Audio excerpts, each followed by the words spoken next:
Duração das penas futuras.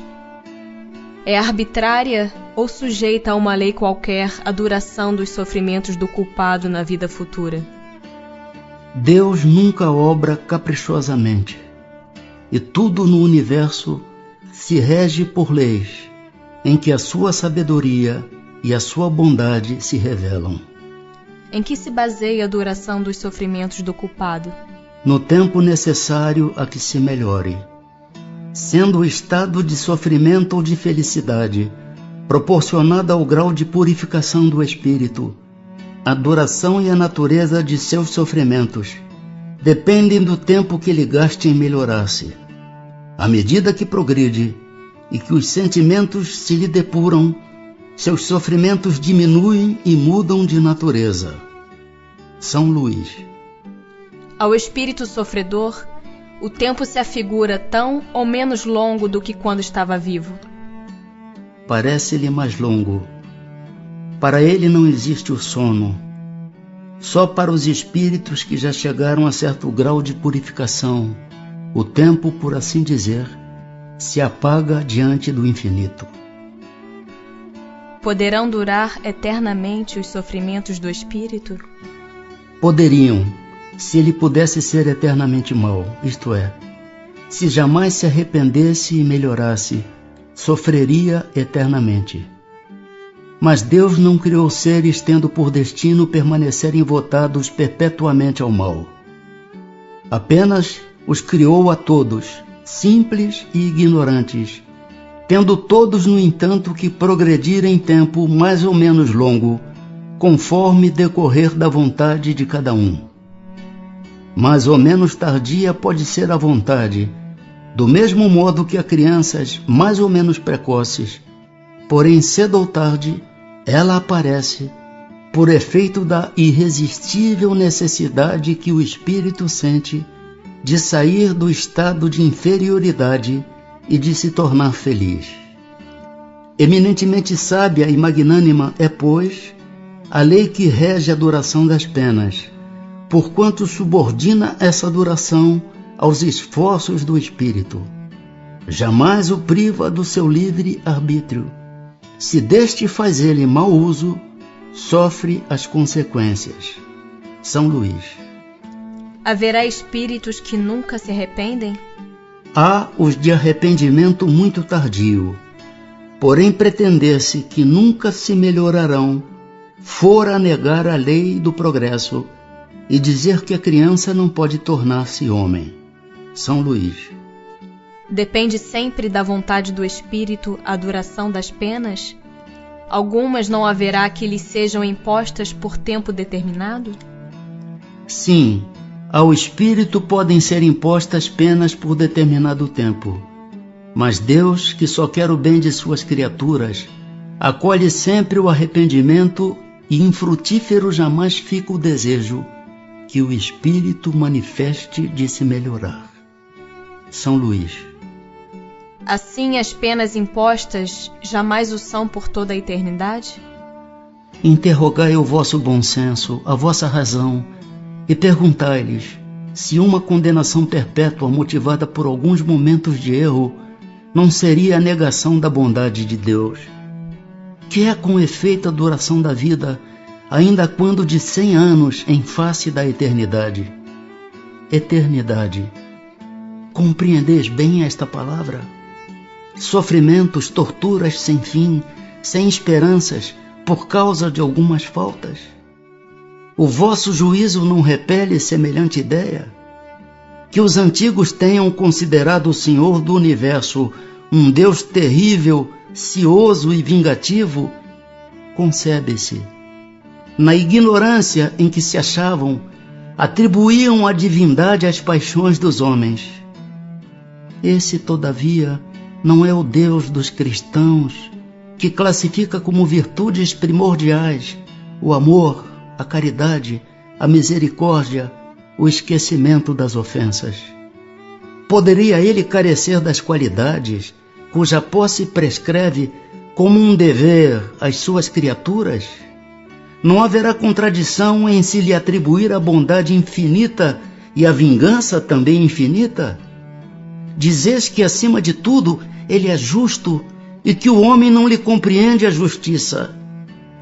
Mas a justiça não exclui a bondade, e ele não seria bom se condenasse a eternas e horríveis penas a maioria das suas criaturas.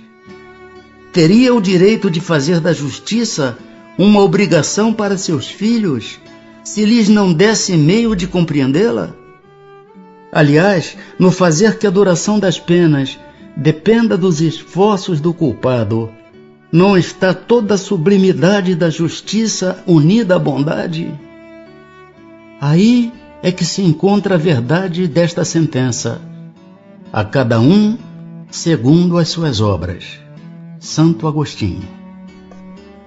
Aplicai-vos por todos os meios ao vosso alcance em combater, em aniquilar a ideia da eternidade das penas, ideia blasfematória da justiça e da bondade de Deus, germe fecundo da incredulidade, do materialismo e da indiferença que invadiram as massas humanas desde que as inteligências começaram a desenvolver-se. O espírito, prestes a esclarecer-se, ou mesmo apenas desbastado, logo lhe aprendeu a monstruosa injustiça. Sua razão a repele, e então raro é que não englobe no mesmo repúdio a pena que o revolta e o Deus a quem a atribui. Daí os males sem conta que hão desabado sobre vós, e aos quais vimos trazer remédio. Tanto mais fácil será a tarefa que vos apontamos, quanto é certo que todas as autoridades em que se apoiam os defensores de tal crença evitaram todas pronunciar-se formalmente a respeito. Nem os concílios, nem os pais da Igreja resolveram essa grave questão. Muito embora, segundo os evangelistas, e tomadas ao pé da letra as palavras emblemáticas do Cristo, ele tenha ameaçado os culpados com um fogo que se não extingue, com um fogo eterno, absolutamente nada se encontra nas suas palavras, capaz de provar que os haja condenado eternamente. Pobres ovelhas desgarradas, aprendei a ver aproximar-se de vós o bom pastor, que longe de vos banir para todo sempre de sua presença, vem pessoalmente ao vosso encontro para vos reconduzir ao aprisco. Filhos pródigos, deixai o vosso voluntário exílio, encaminhai vossos passos para a morada paterna. O Pai vos estende os braços e está sempre pronto a festejar o vosso regresso ao seio da família. Lamennais. Guerras de palavras. Ainda não basta o sangue que tendes feito correr. Será ainda preciso que se reacendam as fogueiras? Discutem sobre palavras, eternidade das penas, eternidade dos castigos. Ignorais então que o que hoje entendeis por eternidade não é o que os antigos entendiam e designavam por esse termo? Consulte o teólogo as fontes, e lá descobrirá, como todos vós, que o texto hebreu não atribuía esta significação ao vocábulo que os gregos, os latinos e os modernos traduziram por penas sem fim, irremissíveis. Eternidade dos castigos corresponde à eternidade do mal. Sim, enquanto existir o mal entre os homens, os castigos subsistirão. Importa que os textos sagrados se interpretem no sentido relativo. A eternidade das penas é, pois, relativa e não absoluta. Chegue o dia em que todos os homens, pelo arrependimento, se revistam da túnica da inocência, e desde esse dia deixará de haver gemidos e ranger de dentes. Limitada tendes, é certo, a vossa razão humana, porém, tal como a tendes, ela é uma dádiva de Deus, e com o auxílio dessa razão, nenhum homem de boa fé haverá que de outra forma compreenda a eternidade dos castigos. Pois que fora necessário admitir-se por eterno o mal. Somente Deus é eterno, e não poderia ter criado o mal eterno. Do contrário, forçoso seria tirar-se-lhe o mais magnífico dos seus atributos, o soberano poder, porquanto não é soberanamente poderoso aquele que cria um elemento destruidor de suas obras. Porque não é soberanamente poderoso aquele que cria um elemento destruidor de suas obras. Humanidade, não mergulhes mais os teus tristes olhares nas profundezas da terra, procurando aí os castigos. Chora, espera, espia e refugia-te na ideia de um Deus intrinsecamente bom, absolutamente poderoso, essencialmente justo. Platão. Gravitar para a unidade divina, eis o fim da humanidade. Para atingi-lo, 3 coisas são necessárias: a justiça, o amor e a ciência. 3 coisas lhe são opostas e contrárias: a ignorância, o ódio e a injustiça. Pois bem, digo-vos em verdade que mentis a estes princípios fundamentais, comprometendo a ideia de Deus, exagerando-lhe a severidade. Duplamente a comprometeis, deixando que no espírito da criatura penetre a suposição de que há nela mais clemência, mais virtude, amor e verdadeira justiça do que atribuís ao ser infinito. Destruís mesmo a ideia do inferno, tornando-o ridículo e inadmissível às vossas crenças, como o é aos vossos corações o horrendo espetáculo das execuções, das fogueiras e das torturas da Idade Média. Pois que, quando banida se acha para sempre das leis humanas a era das cegas represálias, é que esperais mantê-la no ideal? Oh, crede-me, irmãos, em Deus e em Jesus Cristo, crede-me.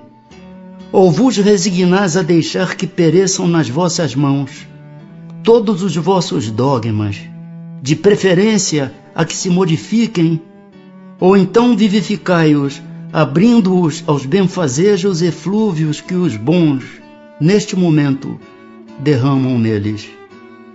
A ideia do inferno, com as suas fornalhas ardentes, com as suas caldeiras a ferver, pôde ser tolerada, isto é, perdoável, num século de ferro.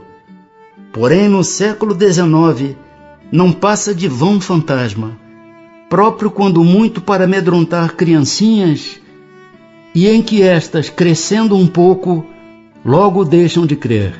Se permanecerem nessa mitologia aterradora, engendrareis a incredulidade, mãe de toda a desorganização social. Tremo, entrevendo toda uma ordem social abalada e a ruir sobre os seus fundamentos por falta de sanção penal. Homens de fé ardente e viva, vanguardeiros do dia da luz, mãos à obra, não para manter fábulas que envelheceram e se desacreditaram, mas para reavivar, revivificar a verdadeira sanção penal, sob formas condizentes com os vossos costumes, os vossos sentimentos e as luzes da vossa época. Quem é com efeito o culpado? É aquele que por um desvio, por um falso movimento da alma, se afasta do objetivo da criação, que consiste no culto harmonioso do belo, do bem, idealizados pelo arquétipo humano, pelo homem-Deus, por Jesus Cristo. Que é o castigo? A consequência natural derivada desse falso movimento, uma certa soma de dores necessária a desgostá-lo da sua deformidade, pela experimentação do sofrimento. O castigo é o aguilhão que estimula a alma, pela amargura, a se dobrar sobre si mesma e a buscar o porto de salvação. O castigo só tem por fim a reabilitação, a redenção. Querê-lo eterno por uma falta não eterna é negar-lhe toda a razão de ser. Oh, em verdade vos digo, cessai de pôr em paralelo na sua eternidade o bem, essência do Criador, com o mal, essência da criatura. Fora criar uma penalidade injustificável. Afirmai ao contrário o abrandamento gradual dos castigos e das penas pelas transmigrações, e consagrareis a unidade divina, tendo unidos o sentimento e a razão. Paulo, apóstolo.